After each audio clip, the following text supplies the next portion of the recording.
আজ রান্না হবে সর্ষে ইলিশ। একদম ফ্রেশ মাছ। আর মাছ কিভাবে চিনবেন ইলিশ মাছ, আমি যেটুকু জানি সেই টিপসটাই আপনাদের সাথে আজকে শেয়ার করছি।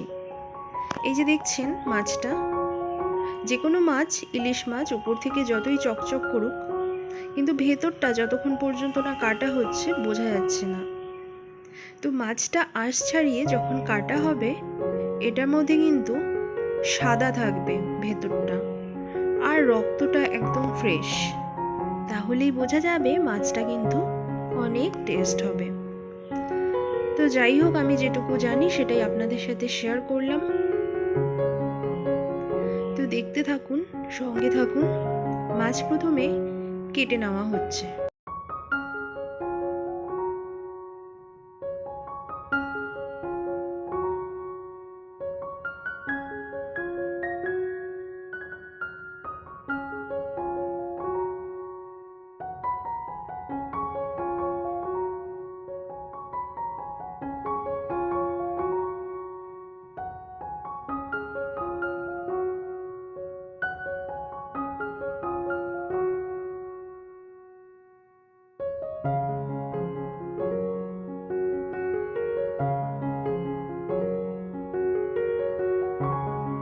তাহলে চলুন সর্ষে ইলিশের জন্য প্রিপারেশন নেওয়া যাক। মাছ কেটে ধুয়ে নেওয়া হয়েছে। তারপর স্বাদ অনুযায়ী, মানে পরিমাণ অনুযায়ী হলুদ, আর স্বাদ অনুসারে নুন, সর্ষের তেল আর কাঁচা লঙ্কা, সর্ষের যে পেস্ট করে রাখা আছে সর্ষে ইলিশের জন্য, সেখান থেকে কিছুটা পেস্ট এর মধ্যে দিয়ে কাঁচা ইলিশটাকে কিছুক্ষণ মেখে রেখে দেওয়া হবে।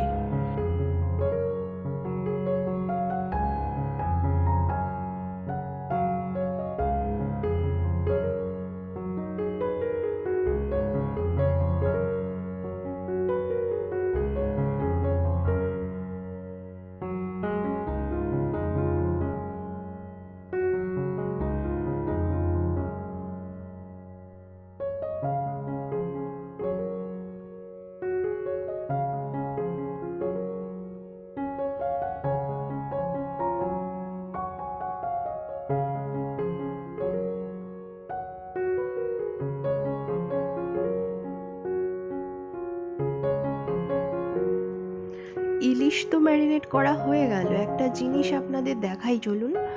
সর্ষে আর কাঁচা লঙ্কার যে পেস্ট করে এই ইলিশের মধ্যে কিছুটা দেওয়া হয়েছিল, সেটাই জল দিয়ে গুলে ছাঁকনি দিয়ে এখানে ছেঁকে নেওয়া হচ্ছে। কেন বলুন তো? এই যে ছিবড়েটা থাকে না সর্ষের, এটা যাদের একটু লিভারের প্রবলেম বা গ্যাসের প্রবলেম আছে তাদের জন্য ক্ষতিকর।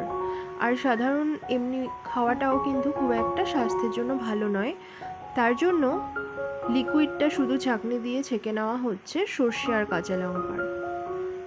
ওদিকে তো ছেঁকে নেওয়া হলো, আর এখানে কড়াইতে সর্ষের তেল দিয়ে কালো জিরে ফোড়ন দিয়ে ম্যারিনেট করা মাছটা দিয়ে দেওয়া হচ্ছে। তারপর কিছুক্ষণ নেড়ে চেড়ে নিয়ে খুব হালকাভাবে নাড়াচাড়া করতে হবে যাতে মাছটা ভেঙে না যায়। নেড়ে চেড়ে নিয়ে ওই লিকুইড সর্ষে কাঁচা লঙ্কার লিকুইডটা এর মধ্যে দিয়ে দিতে হবে। চলুন তাহলে কি কি হচ্ছে পরপর ভিডিওতে দেখানো হচ্ছে, আপনারা দেখতে থাকুন।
সর্ষে কাঁচা লঙ্কার লিকুইডটা দেওয়ার পর জাল উঠে গেছে। এবার এর মধ্যে বেশ কয়েকটা কাঁচা লঙ্কা দিতে হবে। কাঁচা লঙ্কাটা দিলে গন্ধটা খুব সুন্দর আসে, আর সর্ষে ইলিশে কাঁচা লঙ্কাটা একদম মাস্ট দিতেই হয়। কাঁচা লঙ্কা দিয়ে ঢেকে দেওয়া হলো। কিছুক্ষণ জাল হবে। ইলিশটা সেদ্ধ হয়ে গেলে ঢাকনা তুলে নেওয়া হচ্ছে। ইলিশ মাছ তো এমনিতেই ভীষণ নরম, আর এটা সিদ্ধ হতে বেশি সময় লাগে না। তো মাছটা হয়ে গেছে। এবার উপর থেকে কাঁচা সর্ষের তেল দিয়ে দিতে হবে, ফ্লেমটাকে লো রেখে।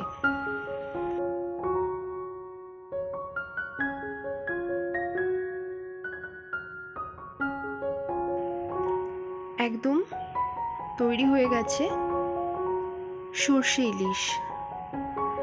কেমন লাগলো আপনাদের রেসিপিটা জানাবেন। গন্ধটা খুব সুন্দর বের হয়েছে, একটা ঝাঁঝালো গন্ধ, যেটা আপনারা ক্যামেরার ওপার থেকে তো অবশ্যই পাবেন না, মানে ভিডিওর ওখান থেকে। যাই হোক, আপনারাও ট্রাই করুন বাড়িতে এরকমভাবে, আর আমাকে অবশ্যই কমেন্ট বক্সে জানান কেমন হয়েছে। দেখেছেন রংটা কি দারুণ হয়েছে না? যাই হোক, ভালো লাগলে কমেন্টে কিন্তু জানাবেন কেমন লাগলো।